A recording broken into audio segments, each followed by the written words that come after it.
மட்டுமில்லை, அவர் என்ன சொல்கிறாரு, அவருடைய பாடல்கள், வசனங்கள், காட்சி ஜோடனைகள் இது எல்லாத்துலேயுமே அவர் என்ன பண்ணுவாராம், ஏழைகளுக்காகவே வந்து போராடுறவர், வலியவர்களை தப்பானவர்களை திருத்துறது, ரொம்ப மோசமானவர்களை ஏழைகளுக்காகவே எதிர்த்து எல்லாத்தையும் தன் வாழ்க்கை போனாலும் பரவாயில்ல ஒரு தியாகத்தை வாழ்க்கை வாழறது, இதெல்லாம் வந்து தான் அவருடைய படங்களில் கொடுத்து அவரை தன்னை வந்து ஒரு மானசீக வாத்தியாராக எல்லாரும் சொல்ல வச்சுட்டாரு. அதுக்கப்புறம் 2 நிகழ்ச்சி சொல்கிறார், முக்கியமான நிகழ்ச்சி. எம்ஜிஆருடைய கரிஷ்மாவுக்கு அதுதான் காரணம் அப்படின்றார்.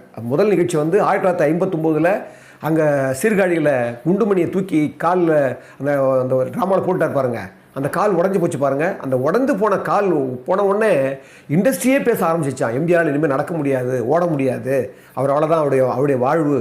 அப்போ அந்த போராட்ட குணம், எம்ஜிஆருடைய போராட்ட குணம், அப்போ அந்த உடஞ்ச உடனே மக்களுக்கே அவர் மேலே பெரிய அனுதாபம் வந்துச்சான். அதுக்கப்புறம் 67 திரு எம் ஆர் ராதா சுடும்போது, அவரை சுடும்போதும் அதே மாதிரி பெரிய